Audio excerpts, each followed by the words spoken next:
அனைவருக்கும் வணக்கம். மாதாபிதா குரு தெய்வ ஆட்சிகளுடன் எம்பெருமான் ஸ்ரீ உச்சிஷ்ட மகாகணபதி அனைவருக்கும் நீண்ட ஆயுளையும் நிறைந்த செல்வத்தையும் உயர்ந்த புகழையும் மெய்ஞானத்தையும் பேரறிவையும் பிரபஞ்ச ஞானத்தில் பெருமையுடன் வழங்கட்டும். அனைவருக்கும் எனது மானசீகமான வாழ்த்துக்கள், மானசீகமான ஆட்சிகள். நம்ம இன்னைக்கு பார்க்க போற பதிவு லக்னாதிபதியுடன் சேர்ந்த கிரகம் அப்படின்னு பார்க்க போறோம். லக்னாதிபதியுடன் சேர்ந்த கிரகம் அதுல என்ன வேலை செய்யும் அப்படின்னு எடுத்துட்டோம்னா, ஒரு ஜாதகருடைய தரத்தை உயர்த்துவதற்கு முக்கிய பங்கு வகிக்கின்றது. இல்லைன்னா அந்த ஜாதகருடைய குறைவுக்கும் முக்கிய பங்கு அதான். அப்போ ஒருத்தருடைய தரம் உயர்வதோ குறைவதோ லக்னாதிபதினாலதான் முடியும். அந்த லக்னாதிபதியோட சேர்ந்த கிரகம் அந்த வேலையை செய்கிறார். லக்கணத்தில் நின்ற கிரகம் நமக்கு உணர்வை ஊட்டுகிறது. நீ இந்த மாதிரி இந்த மாதிரி போகணும். அதை செயல்படுத்துறது வழிநடத்துறது லக்னாதிபதியோடு நின்ற கிரகம் தான் அவருடைய இடம்.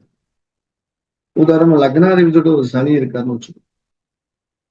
அவருடைய குணங்கள், சனியுடைய குணங்கள் அந்த ஜாதகத்தை அப்படியே இருக்கும்.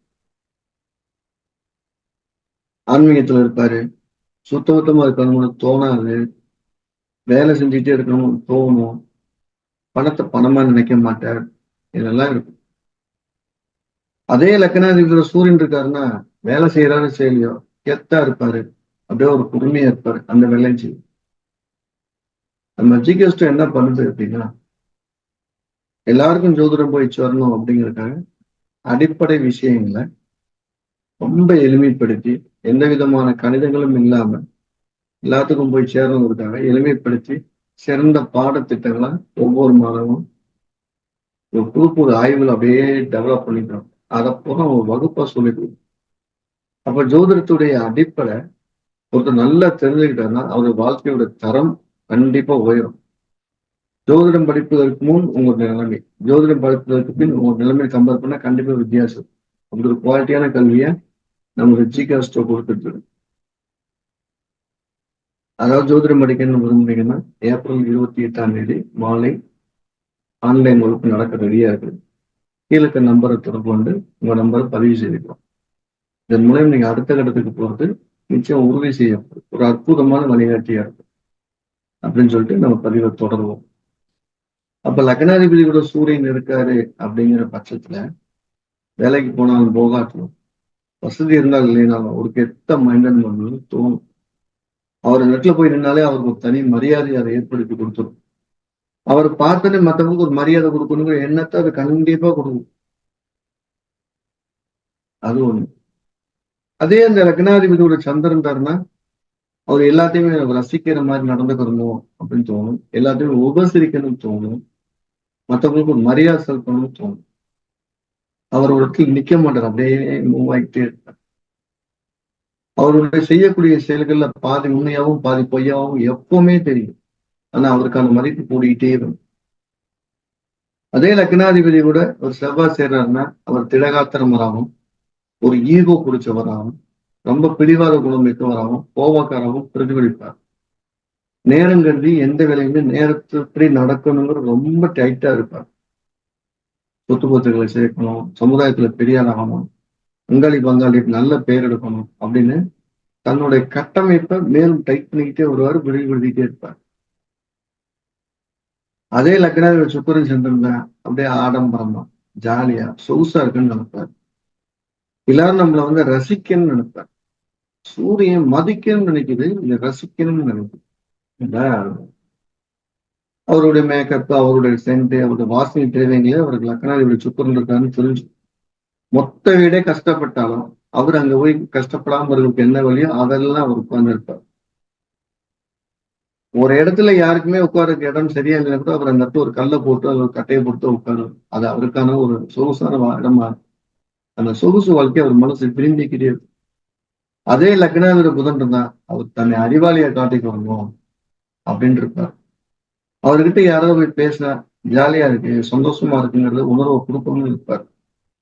இந்த புதனுடைய காரகத்துவங்கள், அது பாவகத்துவங்கள் அந்த ஜாதோடு அப்படியே ஒன்றை பிணைந்து செயல்பட்டுக்கிட்டே இருக்கும். உடன் பிறந்த தங்கச்சியா இருக்கட்டும், இல்ல மாமனார் இருக்கட்டும் கூட வளர்க்கணும்னு அதுதான் அந்த லக்னாதிபதியோட புதன் சேர்ந்த விஷயம். லக்னாதிபதி ராகு சேர்ந்திருக்காருன்னா அவர் என்ன செஞ்சாலும் அவருக்கு திருப்தியே கிடைக்காது. நம்ம ஒரு கெட்ட பேர் இருக்குது, நம்ம சரியா செய்ய முடியல அப்படின்னு ஒரு தாழ்வு மனப்பான்மை அவரோட சேர்ந்து பயணிச்சுக்கிட்டே இருக்கு. லக்னாதிபதியோட கேது தனிச்சு சம்பந்தம் இருந்துச்சு. ஒரு ஆன்மீகத்துல சிறந்த ஆளா இருப்பார், மாற்று மதத்தோட கொள்கையோட இருப்பார், சொந்தக்காரங்க அடுத்தவங்க மட்டுமே ரொம்ப ஈடுபாடா இருப்பார்.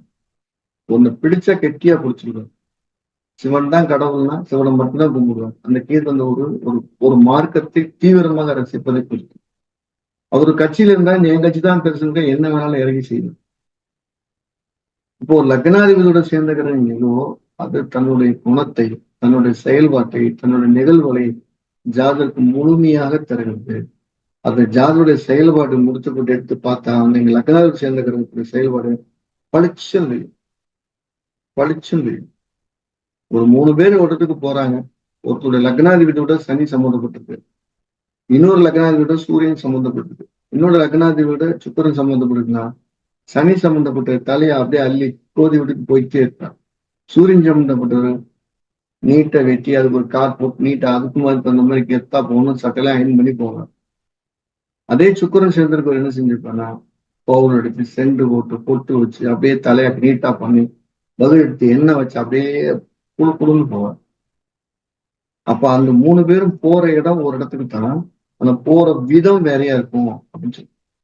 அதே லக்னாதியோட குரு சம்பந்தப்பட்டிருக்கான்னு வச்சுக்கணும், யாரும் குறைச்ச மதிப்பீட்டு கூடாது, யாரோடய நம்ம குறைஞ்சவங்க இல்லைன்னு ஒரு அதிகப்படியான எண்ணங்களோடையே காலத்தை கடத்திக்கிட்டே இருப்பான். கையில காசே இல்லைன்னா கூட இந்த பேப்பரே வச்சு பை பெருசா காட்ட முடியக்கூடியவரா இருப்பார். அவரோட தோற்றம், அவரோட பேச்சு, நடவடிக்கை எல்லாமே ஒரு ஸ்டாண்டர்டா இருக்கும். அப்படி லக்னாதிபதி சேர்ந்திருக்க கிரகம் ஜாதோடைய செயல்பாட்டுல தனியா தெரியும் அப்படிங்கிறத நினைச்சுக்குவோம். அதோட நம்ம ஜாதகத்துல லக்னாதிபதி ராகுகேது சேர்ந்திருக்கவங்க எல்லாம் அடுத்தவங்களோட இணைஞ்சு போக முடியாம இல்ல கசப்பான உணர்வோட வாழ்ந்துட்டு இருக்காங்க நிதர்சனமே நம்ம பார்க்கலாம். இந்த ஒரு நினைவுபடுத்துறேன். யாராவது ஜோதிடம் படிக்கணும் விருப்பம் இருந்தா கீழே நம்பர்ல தொடர்பு கொண்டு நீங்க பேசலாம். வரப்போற ஏப்ரல் 28ஆம் மாலையில ஜோதிடத்தை ஆன்மீக அடிப்படை வகுப்புகள் நடக்க காத்து.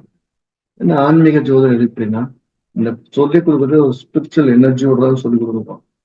அது உங்களுக்கு கூடுதலான ஒரு வழிகாட்டுகளாக இருக்கும் அப்படிங்கிறது எங்களுடைய நம்பிக்கை. யாராவது ஜோதிடம் படிக்கணும் விருப்பம் இருக்கு படித்துக் கொள்ளலாம். எல்லாரும் எல்லா வளம் பெறுவதற்கு ஜிகேஸ்டும் அன்புடன் பிரார்த்திக்கிறது. மீண்டும் இன்னொரு பதிவில் சந்திப்போம்.